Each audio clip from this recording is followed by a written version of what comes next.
Écoute-moi gamin, je vais te raconter l'histoire de l'être humain. Au début y avait rien, au début c'était bien. La nature avançait, y avait pas de chemin. Puis l'homme a débarqué avec ses gros souliers, des coups de pied dans la gueule pour se faire respecter.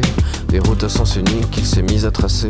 Les flèches dans la plaine se sont multipliées, et tous les éléments se sont vus maîtrisés.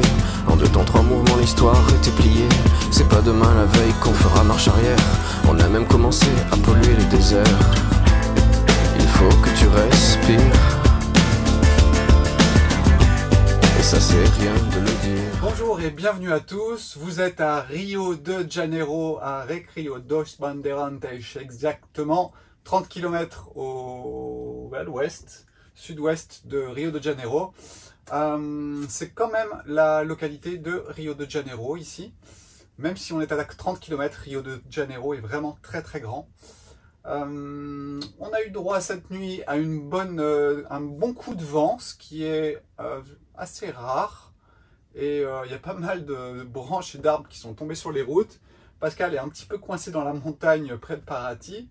Et voilà, il y a eu un bon coup de grisou, comme en Bretagne. Salut les Bretons.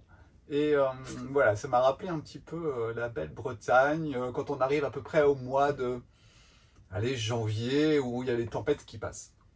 Alors, aujourd'hui, je vais vous parler un petit peu, je vais revenir, c'est vrai que depuis quelques vidéos, je parle souvent des cycles, et je vais revenir dessus pour en parler de façon un petit peu plus peut-être profonde, dans le sens où je vais vous parler un petit peu du cycle d'éveil et de repos. Et surtout, cette vidéo, je la fais suite au satsang qu'on a fait samedi dernier, où Pascal avait discuté un petit peu et parlé d'une chose qui était intéressante et qui est basée vraiment sur ces cycles, qui était que la journée, un être humain fonctionnant normalement va absorber la négativité qui est autour de lui et va émettre du positif. Et la nuit, ça va s'inverser, c'est-à-dire qu'en fait, il va émettre du négatif et absorber du positif. Alors positif, négatif, bien, mal, moi je peux mettre destructif ou constructif. Vous voyez, on joue sur les mots et vraiment dans ce cadre-là, chacun va le ressentir à sa façon par rapport à sa notion du bien et du mal. Donc ça, j'y viendrai vraiment à la fin. Et avant, nous allons passer un petit peu par tous les cycles, c'est-à-dire même la respiration, vos phases de repos, vos phases d'éveil au cours d'une journée, la position allongée, la position debout, qui sont bien 2 positions inverses, yin et yang. Je vais vous expliquer ça. Et nous finirons bien sûr par ce côté de la psychologie sur un être normalement constitué et bien sûr sur un être inversé qui lui va émettre du négatif au cours de la journée et donc qui sera dans un cycle complètement inversé. Donc c'est parti pour 30 minutes plus ou moins je pense, et nous allons commencer par le jour et la nuit. Alors bien sûr, alors je suis vraiment spécialisé dans le taoïsme, donc du coup à chaque fois je reviens au yin et au yang, mais il n'y a rien à faire, il y a le jour et il y a la nuit, c'est une chose que vous pouvez voir en permanence, il y a la vie et il y a la mort, donc en fait il y a ces 2 faces de ces 2 énergies qui jouent en permanence, et des fois vous voyez l'une, des fois vous voyez l'autre, et vous allez voir qu'au cours d'une journée, eh bien vous voyez l'une et l'autre, parce que vous n'êtes pas que en éveil et en activité, vous avez aussi des phases de descente et de recharge d'énergie, même au cours d'une journée, alors que normalement c'est vrai que c'est plutôt fait pour la nuit. Mais c'est là que vous allez comprendre ce que je vous raconte à propos des fractales, c'est-à-dire qu'en fait, vous avez yin-yang, et si vous reprenez yin-yang, si vous descendez d'un cran, et bien vous avez encore yin-yang, et c'est vraiment ça qui est intéressant à comprendre, c'est que on peut entrer dans une certaine complexité, et à chaque fois, en profondeur, on va tomber sur ces deux énergies, même dans le cran du dessous, alors qu'on pensait être dans cette énergie du jour, par exemple. Et puis, si je creuse un petit peu, même dans la journée, j'ai des phases de recharge d'énergie et non pas de décharge d'énergie. Alors, si on regarde un petit peu ce qui se passe, eh bien, c'est vrai que la nuit, vous allez avoir tendance à vous recharger en énergie. Cette recharge d'énergie, elle est due au fait d'être en position allongée. C'est une position yang qui va attirer les énergies yin qui viendront de l'espace. Et alors que quand vous êtes en cours d'une journée, eh bien vous êtes en position debout. Et là, vous êtes en position de décharge et comme une antenne quelque part solaire. Et ça vous permet aussi d'être en activité. Sans soleil, vous verrez, quand il pleut, quand il fait gris comme aujourd'hui, vous sentez moins cette énergie qui vous pousse à faire parce que votre antenne, le fait d'être debout, qui capte le soleil, eh bien quelque part fonctionne un petit peu moins bien. Même si vous avez bien dormi toute la nuit, ça ne change rien. C'est aussi au cours d'une journée qu'il y a une recharge qui est faite grâce au soleil. Alors le jour, la nuit, c'est un cycle. Vous avez plein de cycles comme ça. Hein. Je vous ai dit qu'il y avait la vie et puis la mort. Il y a l'inspire et l'expire. Par exemple, dans le karaté, on sait très bien qu'on doit frapper son adversaire quand il inspire. Et moi, je vais frapper quand j'expire. Pourquoi? Parce que tout simplement, on est encore dans le yin et dans le yang. Simplement, lors de l'inspire, votre bulle s'agrandit et quelque part, vous êtes un peu moins là. Et puis quand vous expirez, vous revenez vers le centre, vers la matière, et là vous êtes plus là. Ce qui veut dire que quand votre adversaire inspire, eh bien il est un peu moins présent. Et du coup, si vous frappez à ce moment-là, eh bien il y a moins de chances qu'il réagisse de façon rapide que s'il était en train d'expirer. Par contre, pour vous, vous expirez et vous frappez, parce que vous êtes dans la matière, vous êtes dans le yang.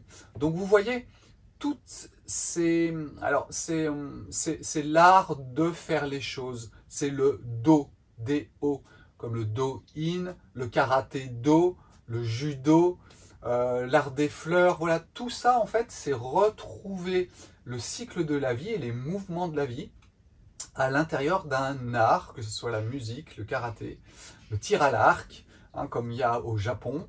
Et c'est se mettre au contact des cycles. Et ce que je vous explique depuis plusieurs vidéos, c'est que plus vous êtes dans les cycles de la vie, et plus vous êtes axé.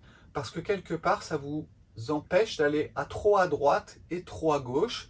La vie étant parfaite, elle vous emmène dans ces cycles. Et si vous suivez ces cycles-là, eh bien normalement, vous n'avez pas trop de soucis à vous faire. Et c'est bien le grand problème que je rencontre, notamment en naturopathie, parce que les personnes inversent les cycles. Que ce soit les cycles de manger, les cycles qui sont liés au sommeil, au sport. Si on fait trop de sport l'hiver, c'est pas la même chose que si on en fait beaucoup l'été. Voilà, tout ça, il faut bien comprendre. Et que plus vous êtes dans les cycles, et plus votre corps n'a pas à lutter contre vos écarts à droite ou vos écarts à gauche. Alors, le principe n'est pas d'en faire une règle stricte. Le principe est d'en comprendre l'essence. C'est-à-dire qu'une fois que vous avez intégré ça, une fois, je vous promets que vous avez trouvé un certain axe, vous savez toujours revenir à cet axe-là. Ça ne veut pas dire que vous n'allez pas manger n'importe quoi, n'importe comment. Ça ne veut pas dire que vous n'allez pas faire beaucoup de sport à un moment dans l'hiver, si vous allez au ski. Voilà. Mais vous avez conscience des choses parce que vous êtes axé et vous connaissez les cycles et leur mode de fonctionnement. Vous êtes entré dans la connaissance, vous avez quitté l'ignorance, comme l'enseigne très bien le bouddhisme. Et voilà, c'est vraiment quelque chose qui est important, de commencer à ouvrir les yeux et de comprendre les cycles. Quand je vous parle de ce qui se passe aujourd'hui en termes planétaires, eh bien, nous sommes encore dans les cycles. Quand vous avez le discours sur la politique qui est donné et qui vous explique qu'à un moment vous avez la tyrannie, à un moment vous avez la synarchie, à un moment vous avez autre chose, eh bien ce sont encore des cycles. À vous ensuite de coller au cycle du moment. Et c'est ça qui est intéressant dans la vie, ou du moins c'est là que je m'y amuse le plus, c'est d'essayer de sentir ce que la vie invite à faire dans le cycle. Alors le cycle des humains, le cycle de ma société des Français, le cycle des Brésiliens, le cycle de Sébastien, puisque moi-même j'en ai un qui m'est propre, Donc voilà, tout ça est le cycle des autres, puisque quelque part les autres ont aussi des cycles qui vous permettent d'entrer dans une forme, je dirais, de compréhension et de...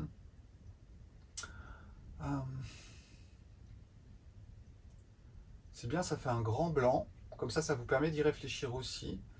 Et je dirais, c'est vraiment être à l'intérieur de l'autre et comprendre l'autre dans le sens où il a aussi des cycles. Et après, ben voilà, c'est la vie qui fait les choses et on colle au cycle des autres ou on n'y colle pas. Mais c'est vraiment important et voilà, j'ai insisté encore aujourd'hui sur cette histoire de cycle, de comprendre comment un petit peu ça fonctionne, mais surtout d'ouvrir vos yeux. Ne croyez pas ce que l'on vous raconte sur cette chaîne, surtout mettez-le en doute et ouvrez vos yeux autour de vous. D'accord? Nous sommes au Brésil, on vous raconte des trucs. Eh bien, ouvrez vos yeux en France, regardez ce qui se passe autour de vous, souvenez-vous un tout petit peu de ce qui a été dit, voyez si ça colle avec ce que vous voyez, et là vous allez faire votre vérité, et croyez-moi, il y a beaucoup de chances pour que vous arriviez à la même que nous, parce qu'elle est quand même assez universelle, mais on va dire que vous n'êtes pas parti dans un labyrinthe qu'on vous a imposé, et vous n'êtes pas perdu, parce que vous avez gardé votre autonomie. C'est bien, le mot, il y a beaucoup de mots qui ont beaucoup de sens dans ce que je suis en train de dire, et c'est vraiment très très important. Donc voilà, c'est vrai que le jour, nous sommes dans une forme d'émission, de dépense d'énergie, alors que la nuit, nous sommes dans une absorption d'énergie. Vous allez voir qu'en psychologie, c'est exactement la même chose, avec le destructif, le constructif, le bien ou le mal. Si on prend un cycle respiratoire, c'est pareil, j'absorbe l'oxygène et je rejette le dioxyde de carbone. Donc ça, c'est aussi un cycle que vous pouvez observer.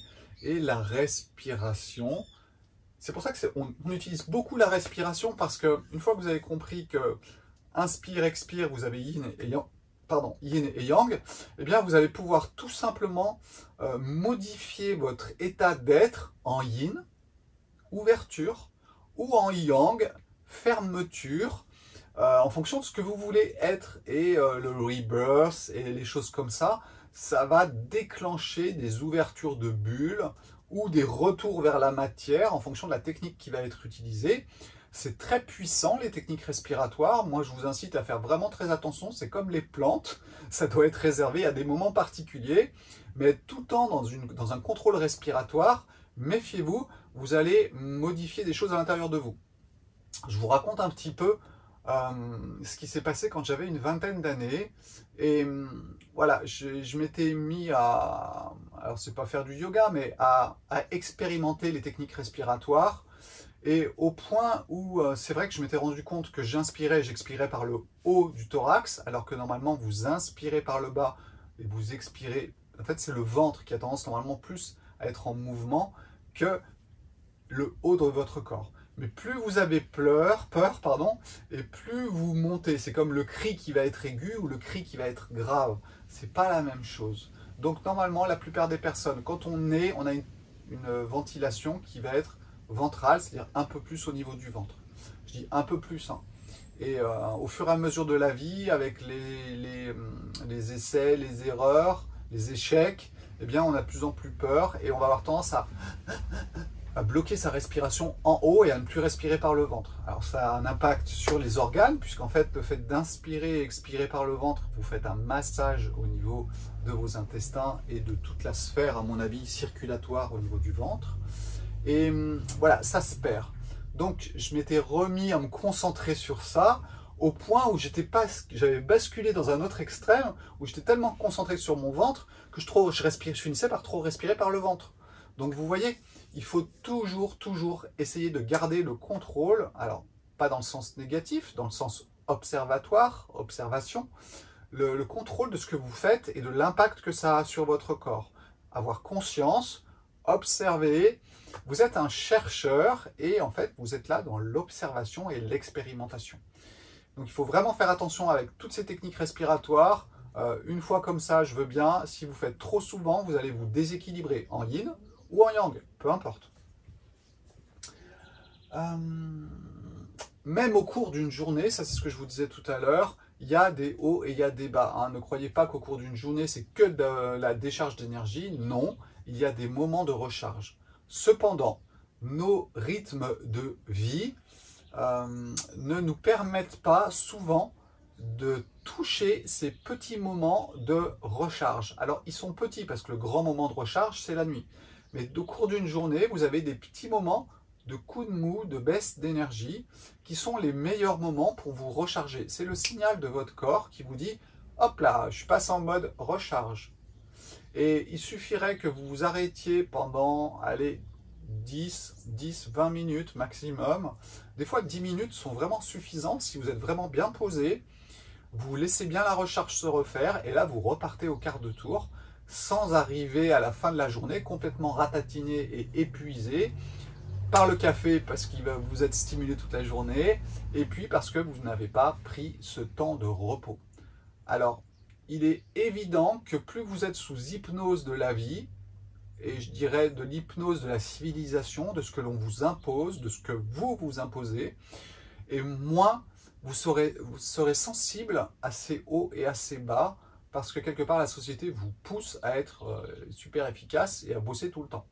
Donc il faut vraiment avoir une vie très tranquille pour pouvoir ressentir ces choses qui se passent à l'intérieur de vous. Si vous êtes sous hypnose, c'est difficile, d'accord ? Il faut vraiment sortir de l'hypnose de la vie pour sentir tout ça. Et c'est vraiment important et c'est ce que nous vous invitons à faire en répétant souvent ce mot d'hypnose parce qu'effectivement, ça crée un mode de fonctionnement qui n'est pas le mode de fonctionnement de la vie, mais qui est un mode de fonctionnement civilisationnel ou que vous êtes imposé d'une façon ou d'une autre. Donc la nuit, vous êtes en position allongée, c'est la meilleure. Alors je vais parler du corps physique hein, et après on parlera sur l'émotionnel si vous voulez, mais enfin c'est pas si vous voulez, je vais le faire quand même.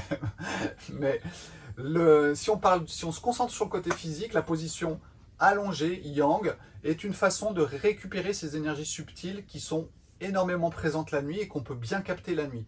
Tout est parfait. Si on dort la nuit, c'est qu'il y a une bonne raison, c'est que notre corps, notre programmation est faite pour se recharger la nuit de façon importante et de façon allongée. Et la journée, c'est l'inverse. Vous êtes fait pour vous mettre en activité, en position verticale et en étant comme une antenne qui capte l'énergie solaire aussi. Donc je pense qu'il y a deux énergies qui sont échangées, que ce soit la nuit ou que ce soit le jour. Et vous verrez, en psychologie, on retombe aussi sur ce genre de choses. Et voilà, ce cycle-là, il existe, il faut bien en avoir conscience, d'accord? Nous ne sommes pas des chauves-souris, nous ne dormons pas en position verticale et la tête en bas, nous dormons en position horizontale avec la tête normalement plus ou moins haute. D'ailleurs, une chose qui est très importante, les gens qui ont des troubles circulatoires, souvent ont tendance à mettre leurs jambes plus haut. C'est une erreur. On a remarqué, il y a des études qui... alors là, par contre, ce n'est pas mon expérience. Hein, donc, à prendre avec des pincettes, à vérifier. Si vous avez des troubles circulatoires, c'est que la position normale avec la tête et le corps un peu plus haut permet un meilleur retour veineux par stimulation sûrement, où votre corps n'est pas feignant, puisque si vous avez vos jambes en haut, bah, quelque part, ça descend tout seul par gravité, mais ça demande aussi un effort de pousser vers le haut pour le corps, et il n'est pas fait pour ça. Voilà. Donc je pense, surtout la nuit, hein, puisqu'on parle de la nuit. Donc c'était un petit point important que je tenais à signaler. Si vous avez des troubles circulatoires des jambes, essayez de plutôt faire l'inverse de ce qu'on vous raconte et tester et voyez ce que ça peut donner. Donc une position très intéressante est la position fétale. Alors la position fétale, elle est vraiment dans une position de spirale et c'est la meilleure position pour se recharger hyper vite. Il y a des exercices de yoga qui existent aussi pour reproduire cette forme-là. Vous pouvez le tester, mettez-vous sur le dos, les bras complètement et les jambes écartées et les bras écartés, et vous faites ça pendant 5 minutes, vous observez ce qui se passe, et ensuite vous vous mettez sur les genoux, recroquevillés, et en position fétale. Et vous verrez que le yang, vous allez récupérer beaucoup plus d'énergie de yang que l'autre côté. Mais voilà, à observer.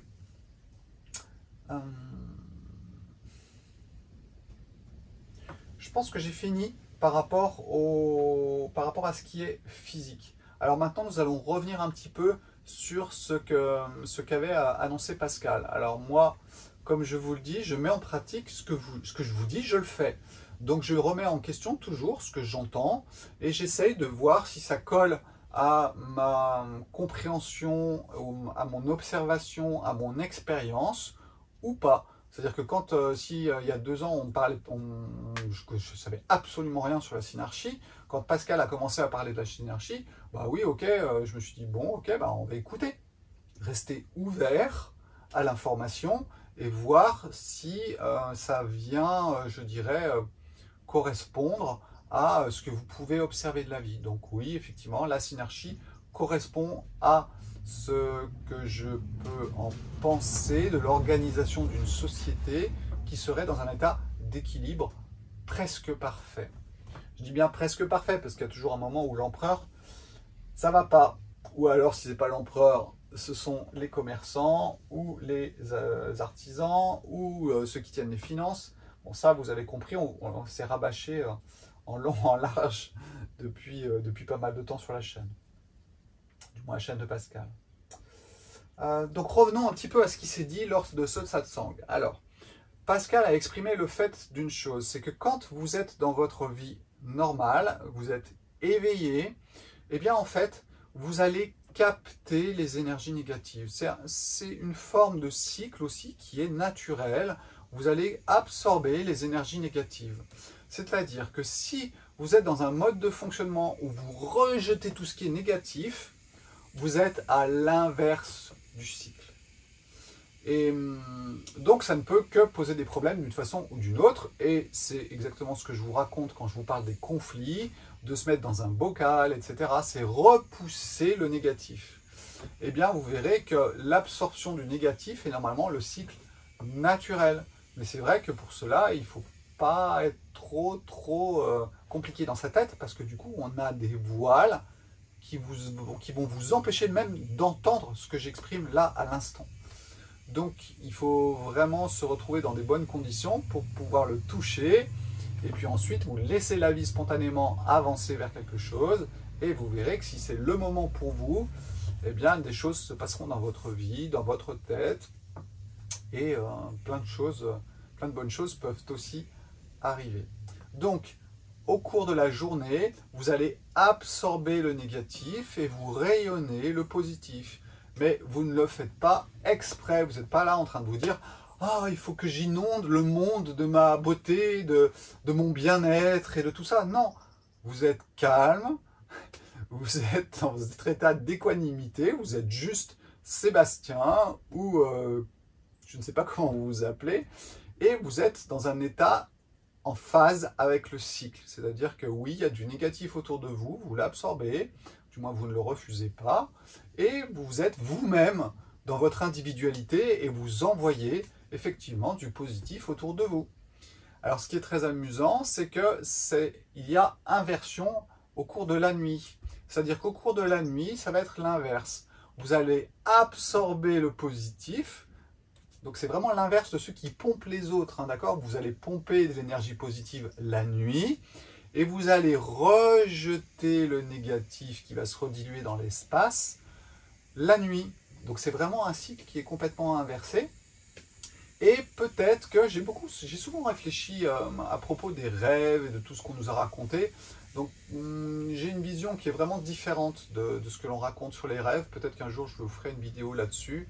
Mais je pense maintenant que j'ai compris pourquoi effectivement on peut avoir aussi des rêves perturbés la nuit si on est dans un environnement qui est voilà, où on absorbe la journée les négativités et la nuit on les ressort. Et on les ressort à travers quoi? On les ressort à travers nos rêves. Je pense que c'est une possibilité à vérifier, mais c'est intéressant aussi de le voir comme ça.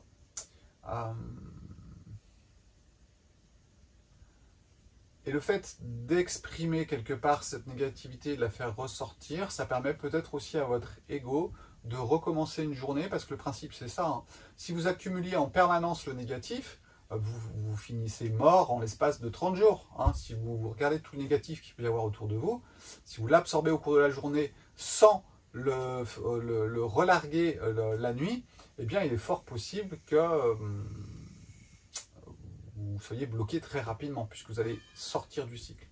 Donc il faut vraiment le comprendre, et quelque part, si vous commencez à le comprendre, eh bien ça va se jouer de façon beaucoup plus facile, puisque vous êtes rapproché du cycle naturel.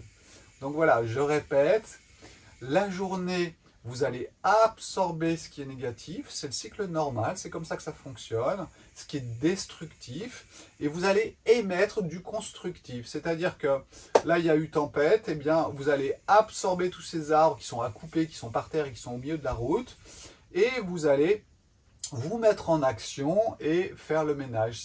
C'est une vague en fait, j'absorbe et je donne, j'absorbe et je donne. Et puis cette nuit, eh bien tout simplement, je vais réévacuer toute cette histoire d'arbres, de tempête, etc. Et je vais réabsorber le fait qu'il fasse beau pour commencer une nouvelle journée sur un plan d'équilibre, puisque la vie n'est qu'une recherche permanente d'équilibre. Voilà, je pense que j'ai fait un petit peu le tour sur ce que j'avais à vous dire. C'était un point qui était intéressant et voilà, je ne savais pas que j'allais faire ça il y a à peu près un quart d'heure. Et voilà, je pense que ça peut vous éclairer sur certaines choses. Les paroles sont justes, je pense. Et à vous de voir si ça vous correspond ou pas. Voilà, ciao ciao, passez une bonne fin de journée en France. À bientôt, ici ou là. Ciao ciao, bye bye.